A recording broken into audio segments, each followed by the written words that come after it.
Well, the top of the morning to you, and welcome to the Brian Buffini Show. Typically, you'll have heard our producer David Lally's voice come in by now. Typically, our podcast goes out religiously every Tuesday. To be a voice of value in the marketplace at this time, we've made a commitment to provide at least 2 podcasts a week and at least 1 Facebook Live that I'm going to conduct from either my office here or my home for the foreseeable future. We want to provide real-time information, real-time value, replace fear with facts, and help folks navigate a very difficult time for our country, for our world, and specifically for our marketplace. And we want to provide value through you to your customers and to your communities. And so today, in order to kick off this accelerated program of podcasts and broadcasts, I really only had one person I asked my team to go get, and that's Dr. Lawrence Yun. Now, for those of you who are not as familiar with Dr. Yun, he's considered one of the top economists in the world in any field. He just happens to be our guy in real estate, and he is the chief economist and senior vice president of research at the National Association of Realtors. You know, they are providing commentary on real estate market trends for its 1.4 million members, and a remarkable organization. Now, Lawrence is responsible for NAR's existing home stats, the affordability index, home buyers and home sellers profiles. If you've listened to me with any of our bold predictions, Lawrence is probably the person I quote more than any other as a source and resource of information. And so to have him live today is fantastic. Lawrence is very connected. He's involved in forecasting panels among the Blue Chip Council, the Wall Street Journal Forecasting Survey. He participates in the industrial economic discussion groups at the Joint Center for Housing Studies of Harvard University. And I can go on, and we could take up our whole time today giving you his resume. He's a very humble man, but a very brilliant guy. And if you've turned on any news outlets over the last couple of years and they want to talk about housing, Lawrence is often the voice and the face doing that. So, Lawrence, we got a chance to connect for a couple of days just 6 weeks ago and have some great meetings and plans for the future. But it seems like 6 weeks ago was a different lifetime ago. Welcome to the show. Brian, thanks for having me on the show. Yes, when President Trump gave his State of the Union address, right, listing off all the positive economic indicators, the record low unemployment rate, stock market just touching another new high. But quickly, things have changed dramatically from this unforeseen event, essentially an economic quarantine that is put into effect. I'm here based in Washington, D.C., a couple of blocks from the U.S. Capitol. Right now, the senators are trying to come up with the stimulus plan to fight off this economic shutdown that's been happening. So big changes. It is big changes. It's a new world. But also, this isn't, for me, we've faced many, many different crises in the past and as a country. And I think it's important. I've watched every press conference that the White House has held. And one of the things I find interesting, there's a lot of young people who are the reporters asking questions, and which is great and exciting and so on and so forth. But sometimes they don't have a broad breadth of perspective of the different crises we've been through many, many, many, many times before. And I just think it'd be good for us right now to roll up our sleeve. This is an unprecedented situation we're seeing, and it's affecting things in an unprecedented way. But I'd love to kind of dig in. We have many hundreds of thousands of people all over the United States and the world listening to us today. And I would like to kind of dive in a little bit and talk about what we're seeing and what we're witnessing. February 29th, the leap year day, America showed 279,000 new jobs. It was 100,000 more. We had record unemployment. The economy's super strong, a bunch of cash, all these things we mentioned. And now here we are less than 3 weeks later, and all heck done broke loose now, as they say. What are you seeing in regards to the data, in regards to what's happening and the changes you're seeing right now in the marketplace? So related to the home sales, one looks at what is actually reported. We certainly received a lot of data from the multiple listing service trying to compile. So as of February, housing market was solid. The home sales comfortably above 1 year ago. Home prices rising for 90 plus consecutive months on a year-over-year basis. Home prices, unlike the stock market, does not move in a quick one way or the other. Right. It tends to be much more stable. Back 12 years ago, when we had that great recession, housing market was not on a very solid fundamentals. We had overproduction. Builders were building way too many homes. today, builders have been underproducing. So we have been running into that housing shortage, inventory shortage, so completely different situation. And also, we don't have that easy subprime, goosey mortgages that was prevalent 12 years ago. So housing is on very solid ground, yet we are running into this economic quarantine, as I like to phrase it, that is shutting down the economy temporarily. Right. And obviously that's going to have some impact in regards to jobs, and the trailing effect of that will be more influential in real estate. But as you said, I mean, we've been having some discussions and we're preparing to do some messaging ourselves. But the banking industry is in a completely different spot than it was going into the last recession. We know that the banks across the board, they've been asked to constantly have these annual stress tests and quarterly stress tests. They have much stronger balance sheets than they had going into this last recession. And I like to tell our staff here, when we went into the recession, our company experienced it earlier. It was January of 2007. And we came out of it and started to see light in January of 2013. We are already seeing in places like Korea and China where the coronavirus is starting to get into a mitigated state, where their economies are already starting to come back. There's a lot of movie to play and a lot of story to play out here. But no matter what, this is going to be a shorter term situation than what we faced with the last recession. Would you agree? Absolutely. I mean, first, even if we were to face an economic recession, and when I say economic recession, one can be very technical to say 2 consecutive quarters of GDP decline. Right. But for most people, it's a situation when their neighbors lose jobs. They lose jobs, they will consider that a Great Depression. But the stimulus plan, that the bipartisan measure is that people who are losing jobs, you are looking at bartenders, flight attendants, hotel service workers. These are people who are hardworking people due to the effect that has nothing to do with, their work efforts or the economy of what it was before. And therefore, the stimulus plan is to say, look, if you are losing job, losing income as a result of a virus-impacted economic sector, you will be made whole from that. So as the stimulus plan provides the income, and just as you mentioned, like in South Korea, the virus situation is now calming down greatly. They are restarting their professional basketball league in South Korea. So if it is of short duration, one can anticipate quite a strong real estate rebound after, say, 1 or 2 months of somewhat of a lackluster activity. And actually, we have to remember, we had that housing shortage going into this virus situation. And if the duration of this virus negative impact is of short, say a couple of months, we're going to run into the housing shortage right away again. You bet. And I had a conversation recently with a pretty outspoken, very public figure in regards to the stock market, and he was making his reports on TV. And I had a conversation with her. I said, just so you know, the people I represent homeowners, and homeowners haven't lost 30% of their value in the last 19 days, which may have happened in the stock market and so on and so forth, which, by the way, I remind people all the time, if you don't sell, you haven't lost anything. Okay, it's just numbers on a screen, right? If you own the stock in a really good quality company, a really quality fund, you haven't lost anything if you don't sell, right?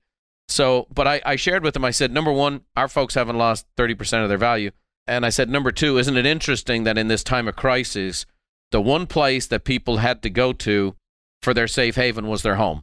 And their homes became their shelter, their comfort, their lifeboat. And, for many people, as we know now, there's a 15 days of intense lockdown and people self-quarantining and so on and so forth. And I think on one hand, people are falling in love with their house again. And on other hands, they might have all their kids home from college and they're going, man, I got to get a bigger place. These guys are driving me nuts. So one of the questions we've been asked repeatedly, and I've been asked to ask you by our members, is do you think the spring selling season, which is normally a big push, especially in the eastern seaboard states, and the weather gets a little better, and here comes spring, and we see that big push.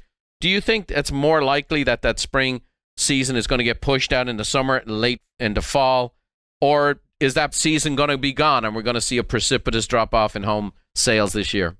So it depends on that duration of the economic shutdown. If it is short, and it could be very, very short. I mean, people are working on the vaccine, people who are recovering from the coronavirus.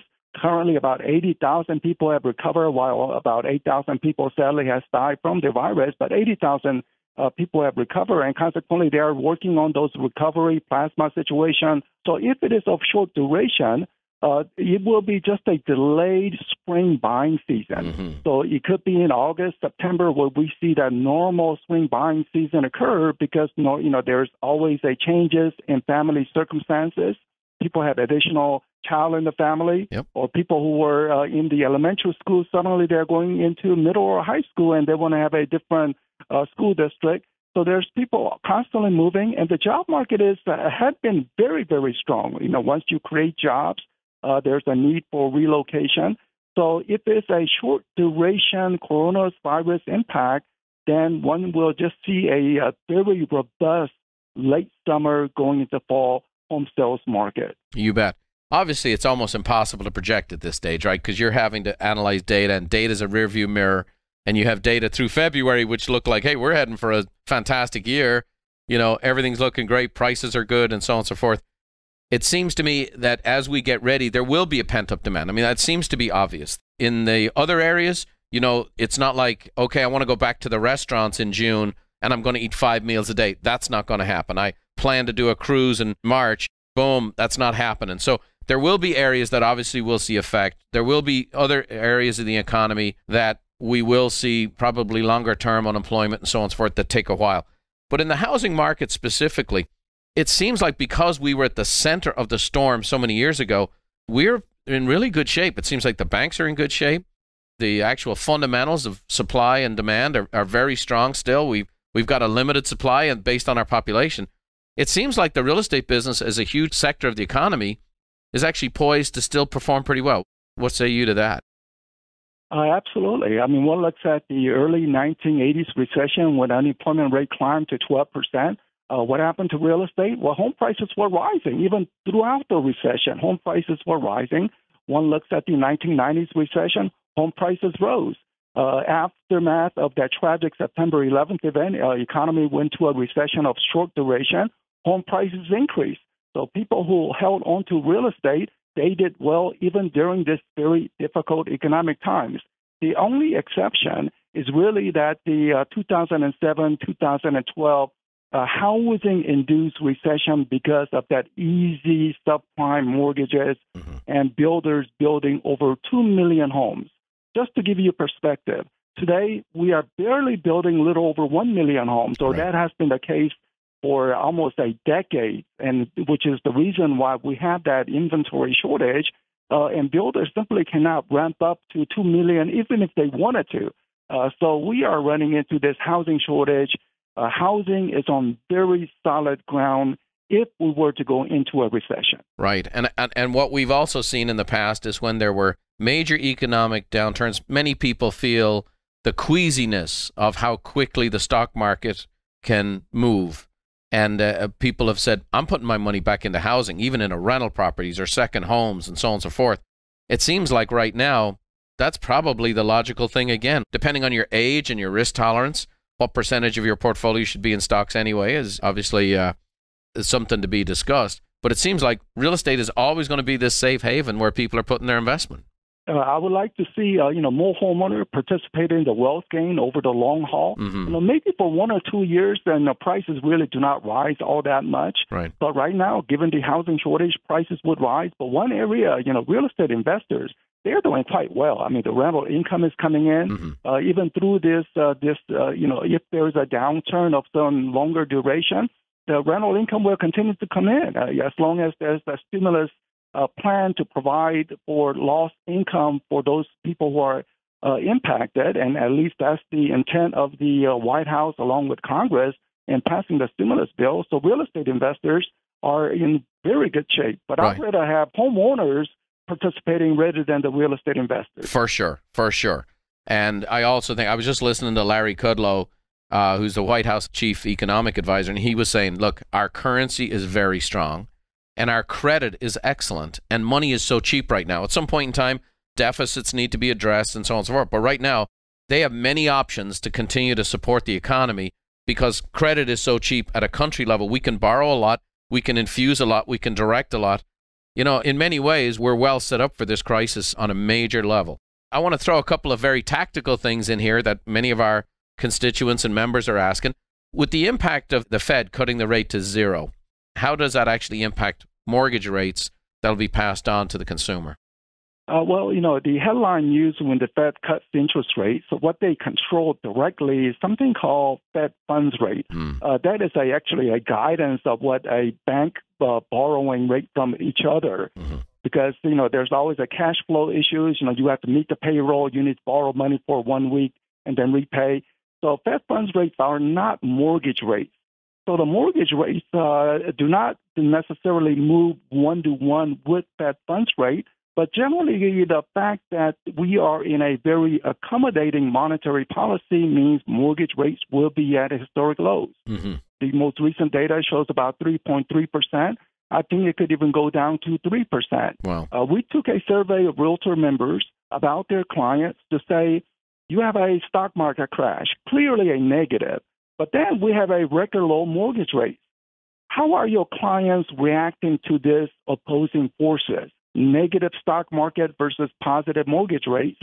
And most realtors indicated that their clients are very attracted to the low interest rates over the stock market. To some degree, that's not surprising because half of Americans don't have any exposure to the stock market, so they're just looking at the low mortgage rates. Right. And once the rate goes down, they're saying, wow, fantastic time to enter the market. But simply right now, at the moment, I think people are being cautious. People are taking the advice of social distance. So maybe if they want to search for homes, they're doing more online rather than doing actual visits, physical visits. But once the all-clear signal is addressed to say the virus situation is over, I think you're going to see a great, robust rebound in people searching for home. For sure. And we're hearing anecdotal stuff from our clients right now, which is, hey, we're getting multiple offers still on properties and things like that.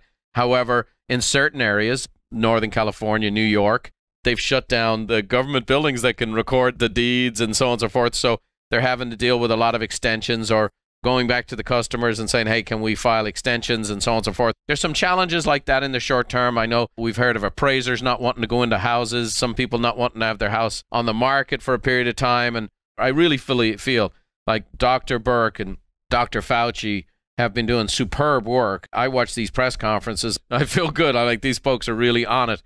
They've really pressed it down and say, can we, for 15 days, do this strong isolation, get the millennials acting like they're not free and clear, and get people not going to bars and not going to restaurants, stay at home, and that we can cut this curve down radically, then we don't overwhelm the medical system. And it seems like so many people are doing the right thing right now, and so many people are doing good things. It does have a chance of really working and forestalling this situation.